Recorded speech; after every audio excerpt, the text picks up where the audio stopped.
स्वागत है आपका इंडिया के first building material mega mart Rathi's build mart में 40,000 स्क्वायर फीट के सिंगल फ्लोर शोरूम में आप पाएंगे विश्व के प्रतिष्ठित ब्रांड, पूर्ण विश्वसनीयता के साथ क्वालिटी प्रोडक्ट की विशाल रेंज, पारदर्शी और किफायती मूल्य, व्यावसायिक सेवा के उच्चतम आदर्श, ट्रेंड कर्मचारी और बेहतर सर्विस, इंटीरियर से लेकर फिनिशिंग तक सब कुछ एक सुखद वातावरण में। राठीज बिल्ड मार्ट में अनुभव कीजिए सारे परिवार के साथ बिल्डिंग मटेरियल और हार्डवेयर की शॉपिंग का सॉफ्ट एहसास। जब बात हो नींव से निर्माण की तो बस एक ही नाम, build mart. Rathi's build mart, नींव से निर्माण तक।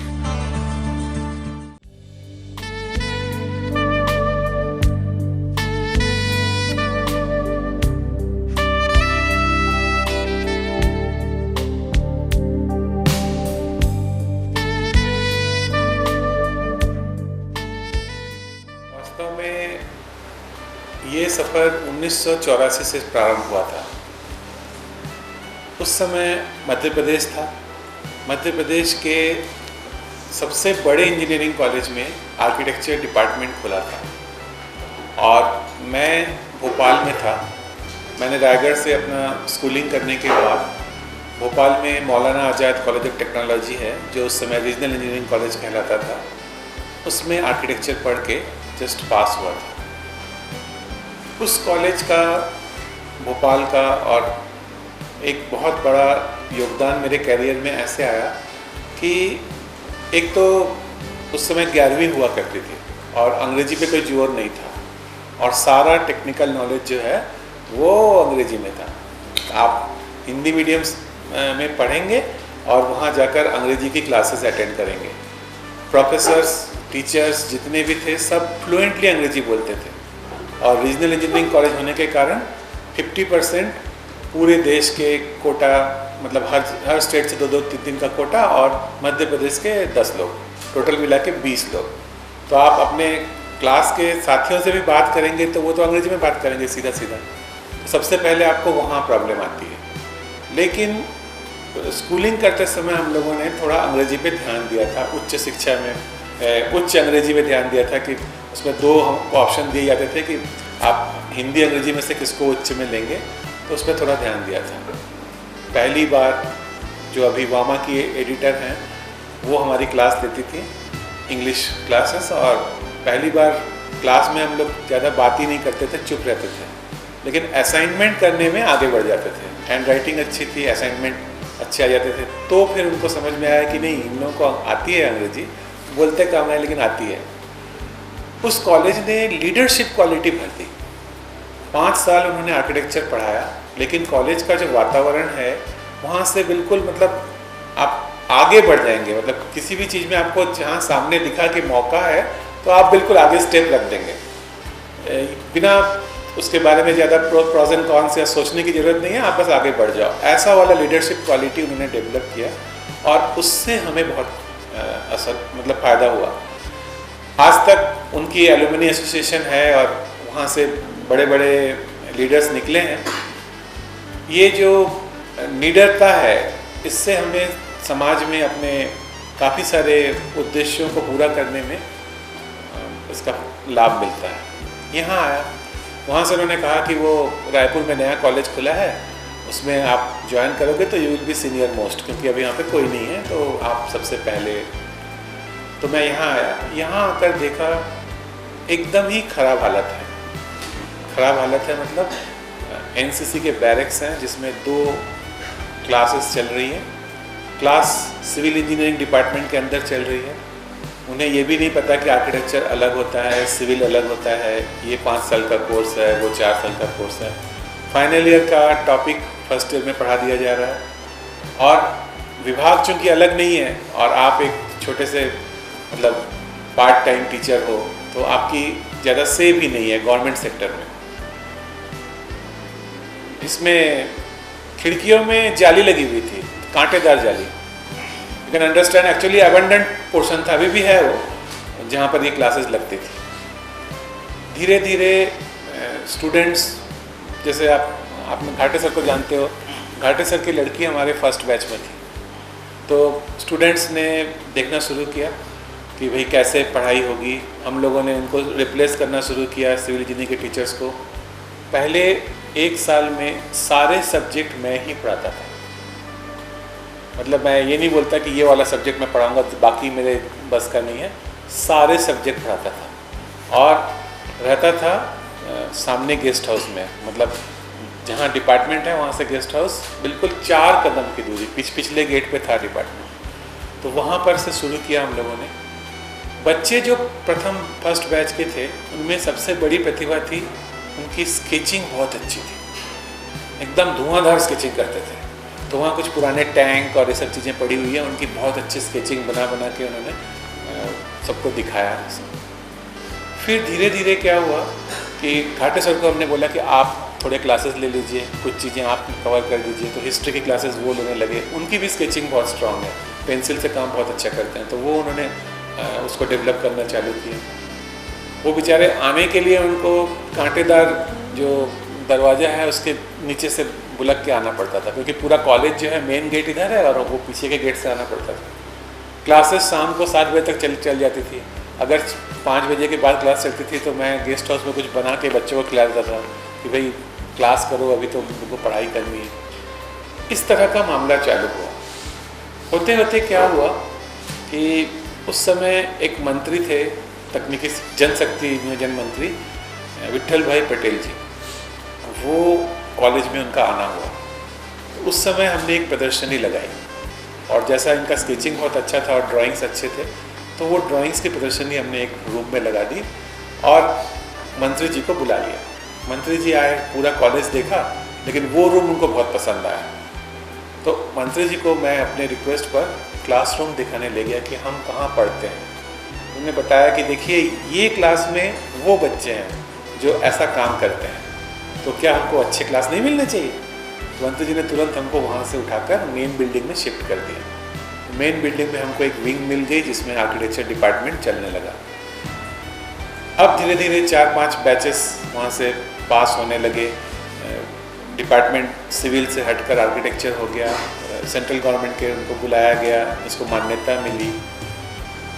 बच्चों में बहुत ज़्यादा उत्साह था, टीचर्स के साथ बिल्कुल एकदम चिपके हुए रहते थे, क्योंकि उन्हें ये पता था कि विदाउट दैट उन्हें और कोई भी इस ब्रांच के बारे में बताएगा नहीं। और हम लोग भी जैसा वो था कि चैलेंजेस लेने में विश्वास करते थे। सबसे बड़ी बात जो तो आप लोगों को मतलब पॉइंट भी लेना चाहिए, वो है जिम्मेदारी।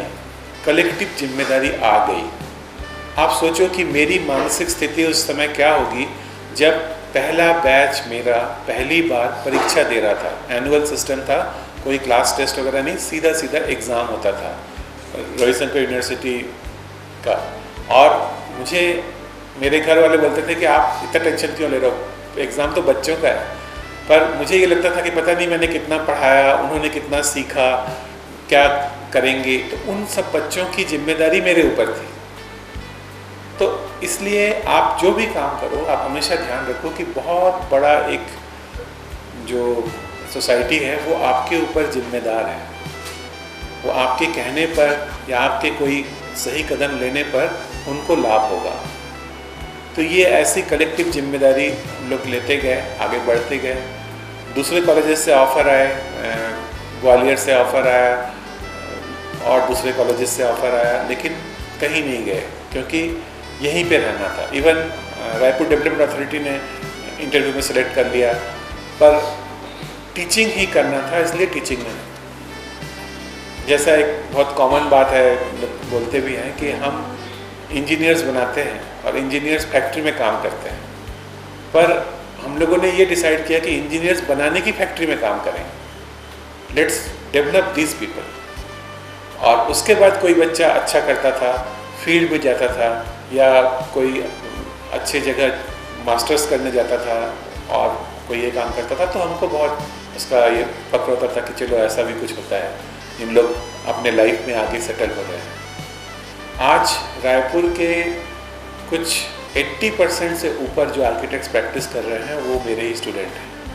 वो चाहे केसवानी हो या जितने भी हैं, मतलब वो करीब और फिर ये आगे चले तो 84 से लेकर 94 तक विभाग को डेवलप करने में हम लोगों ने पूरी जान लगा दी और टीचर्स मंगाए, डेवलप किया। 94 के बाद 94 से एक्चुअली मैंने पेपर लिखना चालू किया। आर्किटेक्चर में लोग लिखते बहुत कम हैं, मतलब लोगों में ऐसे लिखने की क्षमता होती है पर वो उसको एक्सप्रेस नहीं करते, वो मैगजीन में लिखना या ये सब करना नहीं करते। तो मैंने उस समय लिखना चालू किया और मेरे पहले 2 पेपर सीधा ऑस्ट्रिया में सेलेक्ट हो गए। तो 94 में उस समय हालत इतनी नहीं थी कि कोई पैसे देकर और ऑस्ट्रिया चले जाए और फर्स्ट टाइम फॉरेन जाए और ऐसा, लेकिन भारत सरकार की एजेंसीज हैं जो हेल्प करती हैं अगर आप इस तरह का कुछ करते हैं। तो उन्होंने वहाँ से ट्रैवल ग्रांट भेजा, आने जाने का एयर टिकट के बदले उन्होंने ग्रांट भेजा और मैं ऑस्ट्रिया गया। पहली बार ऑस्ट्रियन गवर्नमेंट ने भी मुझे बिना किसी खर्चे के वीज़ा दिया और मैंने अपना पेपर वहाँ प्रेजेंट किया। उसके बाद फिर मैं हर 3-3 साल में करीब विदेश जाता रहा और वहाँ पर कॉन्फ्रेंसेस में प्रेजेंटेशन करता रहा। 94 से लेकर अभी तक मैं करीब 25 देशों में अपना पेपर प्रेजेंटेशन कर चुका हूँ।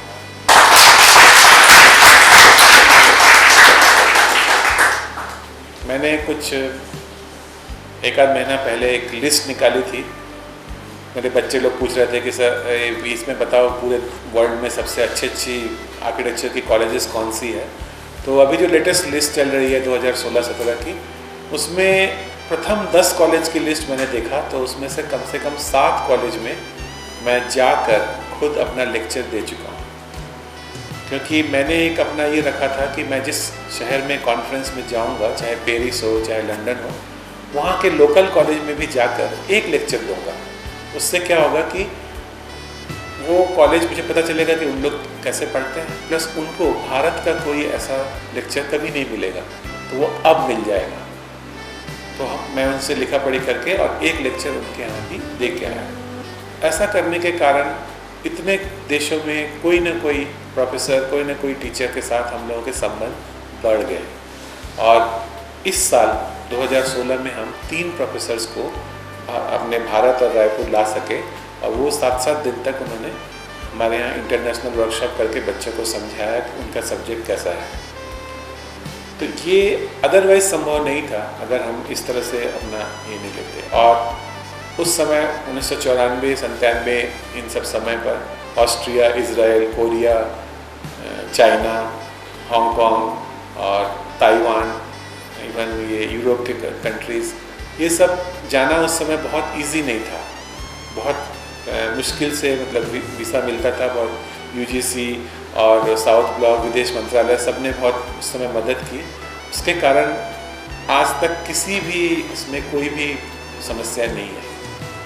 दूसरा, हम लोगों ने ये सीखा जब हम लोग दूसरे देश जाते हैं और पर्टिकुलरली ये देखते हैं कि आपकी कंस्ट्रक्शन इंडस्ट्री कैसे काम कर रही है, वहाँ पे क्या हो रहा है, तो एक्चुअली इसमें कोई भी डिफरेंस नहीं है। विदेश में भी और हमारे यहाँ भी जो हम तकनीकी शिक्षा की पढ़ाई कर रहे हैं कंस्ट्रक्शन इंडस्ट्री के बारे में, उसमें कोई बदलाव नहीं है, सिर्फ मटेरियल चेंजेस हैं। जो मटेरियल हम यहाँ यूज़ कर रहे हैं और वहाँ पे जो मटेरियल यूज़ होता है बस उसमें बदलाव है। वो एल्यूमिनियम ज़्यादा यूज़ करते हैं, ग्लास ज़्यादा यूज़ करते हैं, या हो सकता है कि कोई और एरो सीमेंट या ऐसा कुछ यूज़ करते हों, बस उतना ही परिवर्तन है। अदरवाइज़ घर उनको भी चाहिए, उनके लिए भी स्पेसेस चाहिए, उनको भी ऐसी फिनिश चाहिए, उनको भी मतलब बाकी सारी सुविधाएं चाहिए। हाँ, वो बाकी सारा कुछ सेम है, सिर्फ यूज़ ऑफ मटेरियल्स। थोड़ा सा कंप्यूटर टेक्नोलॉजी में हम लोग पीछे थे, अब वो भी नहीं है, अब तो एक जैसा ही है सब जगह। तो ये हमने वहाँ से पिकअप किया कि वो कैसे। और दूसरा, समस्याएं जो हमको दिखती हैं, जो कंस्ट्रक्शन सेक्टर से जुड़ी हुई समस्याएं हैं, आप रोज़ फील करते हो, रोड जाम हो जाता है रायपुर में, है ना, आपको आने जाने में तकलीफ़ होती है, ट्रैफिक की प्रॉब्लम हो गई। ऐसी सारी समस्याओं को हम लोग सोचते रहते हैं कि इसका क्या सॉल्यूशन होगा। तो कई बार विदेश जाने पर हमको उन समस्याओं का हल मिल जाता है कि उन्होंने ऐसे सॉर्ट आउट कर लिया, उन्होंने पार्किंग में लाइट लगा दी। पार्किंग में लाइट लगा दी मतलब एक पार्किंग खाली है, ये आपको पता नहीं है। आप बहुत बड़े शॉपिंग मॉल में पहुँचे लेकिन आपको ये पता नहीं है कि कौन सा पार्किंग स्पॉट खाली है, तो वहाँ पे ब्लिंकिंग लाइट है जिससे आपको पता चल जाएगा कि ये वाला स्लॉट खाली है, आप वहाँ जा सकते हैं। तो इस तरह के चीज़ें जो उनके यहाँ पर डेवलप्ड है और वो हमारे यहाँ पे बहुत इजीली हम फॉलो कर सकते हैं। तो इन चीज़ों को बाहर जाने से इससे, और दूसरा एक तो नज़रिए का भी फर्क पड़ता है, वहाँ के लोगों की, वहाँ के टोटल ये कैसा है, उन लोग आर्किटेक्चर को कैसे देखते हैं, इन चीज़ों का भी असर पड़ता है। और उसके बाद इसका पूरा लाभ हम अपने विद्यार्थियों को दे पाते हैं। यहाँ पे जो लोग पढ़ रहे हैं उनको हम इससे वाकिफ़ कराते हैं कि आप अगर काम करेंगे तो कैसे करेंगे, क्या उसका असर पड़ेगा। पेपर लिखते लिखते करीब 60-63 पेपर हो चुके हैं। अब विभिन्न ऐसे साइंटिफिक ऑर्गेनाइजेशंस में मैं रिव्यूअर भी हूँ, मतलब दूसरे लोग पेपर लिखते हैं तो उसको मैं रिव्यू करता हूँ कि वो सही है कि नहीं है, तब जाकर वो उनके यहाँ छपता है। कभी कभी कई देश ऐसे हैं जो अपना रिसर्च प्रोजेक्ट निकाल कर उसमें से पेपर पब्लिश करवाते हैं कि हमारे देश की ऊर्जा उत्पादन कैसी है, बिल्डिंग सेक्टर में कितना ऊर्जा खर्च हो रही है, ऐसा। तो चूँकि उनके पेपर्स को ब्लाइंड रिव्यू होता है, बाहर उन लोगों को पता नहीं चलता, तो उनके देश की ऐसी पॉलिसी बन जाती है उस पेपर की सफलता पर, तो वो पॉलिसी सही जाए इसके लिए वो पेपर का सेलेक्ट होना ज़रूरी है। तो हम लोग उस समय बहुत बारीकी से देखते हैं और पेपर सेलेक्ट हो या न हो, ताकि वो उनकी पॉलिसी ना गलत हो जाए आगे जाकर। आगे वो अक्षय ऊर्जा पे काम करने वाले हैं कि कौन सा मटेरियल यूज़ करने वाले हैं, कि क्या कर रहे हैं, तो इसका एक्सटेंसिव रिसर्च चलता है। तो ये जो है ये है आपकी एकेडमिक सेक्टर की बात। अब रही बात बच्चों की, तो बच्चे जो हमारे कॉलेज में आएंगे उनके लिए एक ही बार मौका मिला था कि 12वीं के बच्चों को अपन बताएं कि आर्किटेक्चर क्या होता है। थोड़ी समस्या यहाँ पर यह है कि लोगों को ड्राइंग्स पढ़ाया नहीं जाता, ड्राइंग का सब्जेक्ट नहीं है। तो ड्राइंग का सब्जेक्ट नहीं है तो आर्किटेक्चर में एडमिशन टेस्ट में मुश्किल जाती है, वो होना चाहिए था। दूसरा, आर्किटेक्चरल अवेयरनेस और चाहिए। लोगों को अभी पता ही नहीं है कि कस्टम मेड चीज़ें बन सकती हैं। लोग क्या करते हैं, शॉपिंग मॉल जाते हैं और अपना छोटा सा कोई भी एक प्रोडक्ट खरीदने के लिए घंटों लगा देते हैं, लेकिन अपना घर बनाते समय ये नहीं सोचते कि उनका घर उनके हिसाब से बनेगा। उनकी जो रिक्वायरमेंट्स हैं, उनकी जो कल्चरल सोशल रिक्वायरमेंट्स है, उनकी जो पसंद नापसंद है, मान लो वो डाइनिंग टेबल में नहीं बैठते और अपना ड्राइंग रूम में दीवार में बैठ के खाना खाना चाहते हैं, तो क्या ये ऑप्शन उनको दिया गया है? कई बार फीडबैक सिस्टम नहीं है। फीडबैक मतलब हमने एक फ्लैट बना दिया, फ्लैट में आप रहने चले गए, लेकिन आपकी तो आर्किटेक्ट से मुलाकात तो हुई ही नहीं थी। तो इसीलिए उसने क्या डिज़ाइन किया, उसने वहाँ पे दिया के लिए आलकॉब छोड़ा है कि नहीं छोड़ा है, वो आपको कभी पता नहीं चलेगा। और दूसरी तरफ आप उसका क्या यूज़ कर रहे हो वो उससे भी नहीं पता चलेगा।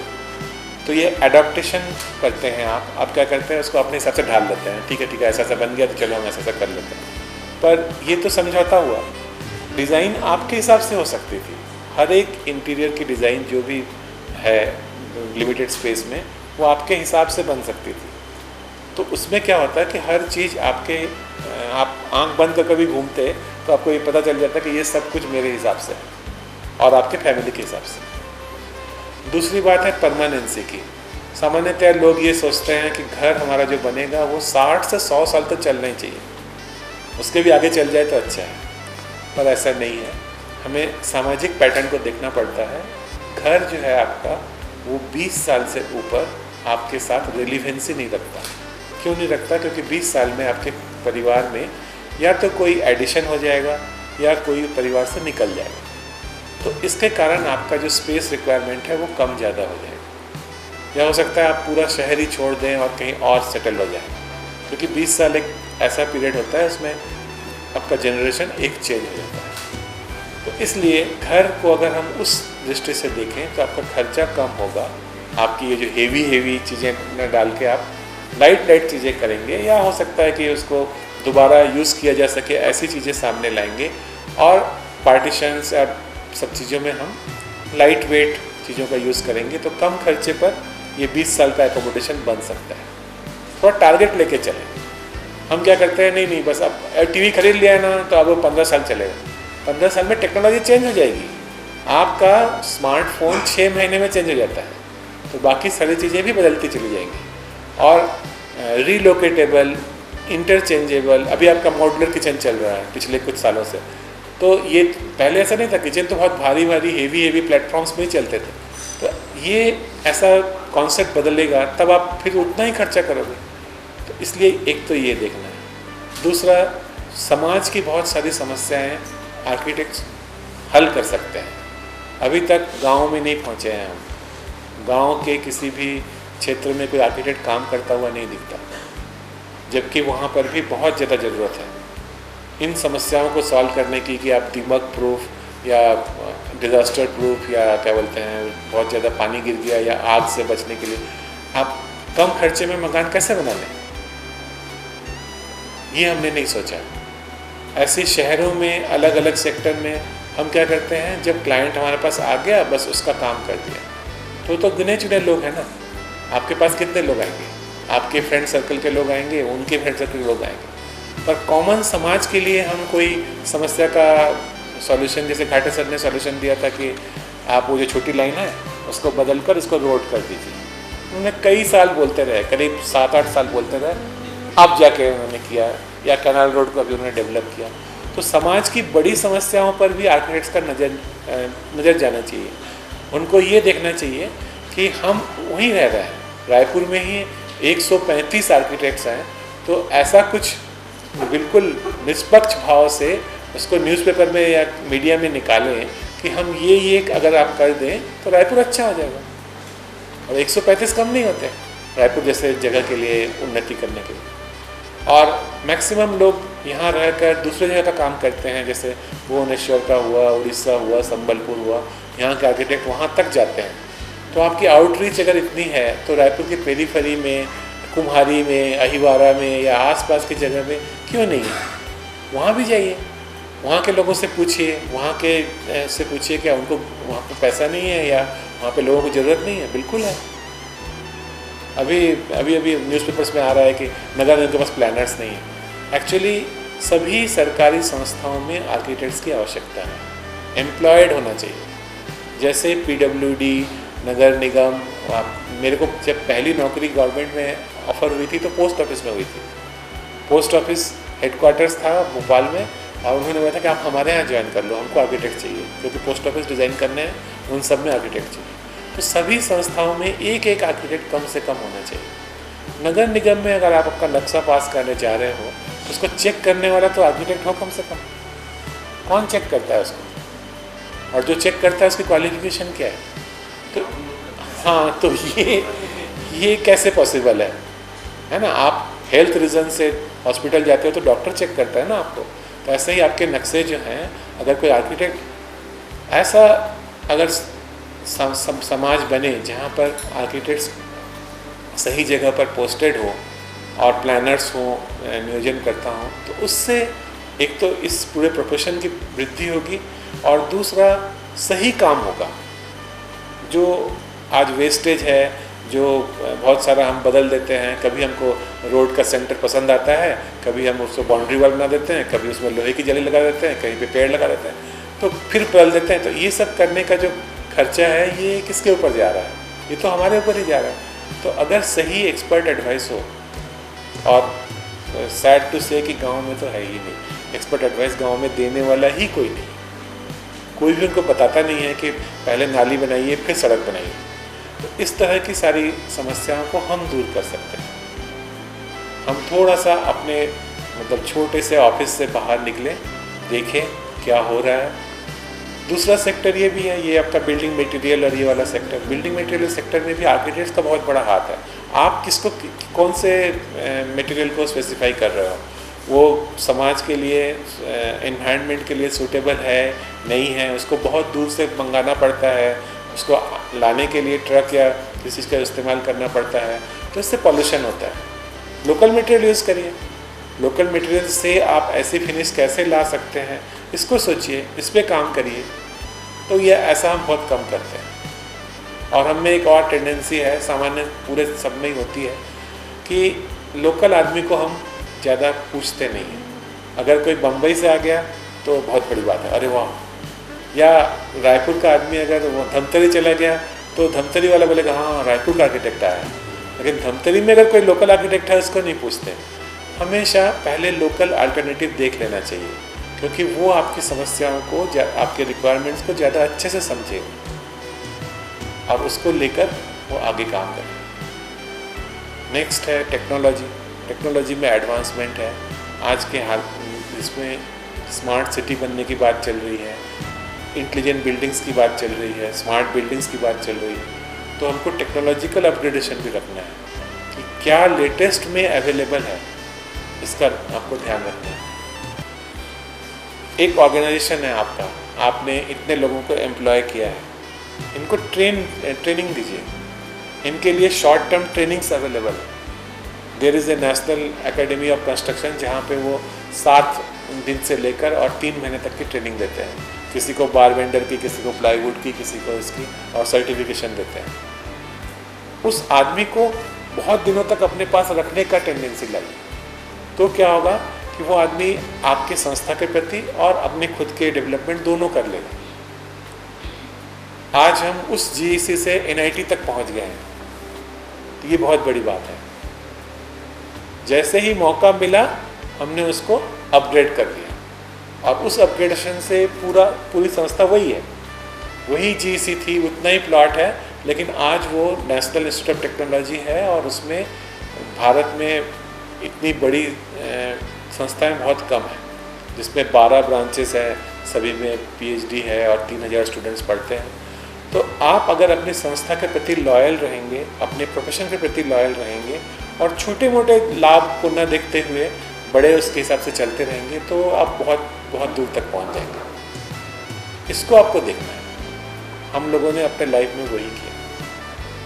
बहुत सारे मौके मिले, गवर्नमेंट ने एडमिनिस्ट्रेशन में बुलाया, वहाँ 2 साल एडमिनिस्ट्रेशन में रखा, प्रिंसिपल बने, सब किए, लेकिन अल्टीमेटली जो हमारी मूलभूत जो स्ट्रांगनेस है उसको नहीं छोड़ा। आज इसका बहुत लाभ मिलता है। आज नेटवर्किंग बहुत अच्छी है, वो आप देख ही रहे हो, हर 5-10 मिनट में कुछ न कुछ हो ही जाता है। अपन किसी को रेफ़र कर देते हैं, किसी को बुला लेते हैं, किसी के साथ बात कर देते हैं। बच्चों की प्लेसमेंट या जो भी ऐसी चीज़ें आती हैं वो उसमें हमको उसका फ़ायदा मिलता है। अभी हमारे यहाँ 62 स्टूडेंट्स हैं पर बैच, और 5 साल का बैच है, तो करीब 300 स्टूडेंट्स आर्किटेक्चर में हैं। शुरुआत आपकी यहाँ रायपुर में NIT की कब से हुई है?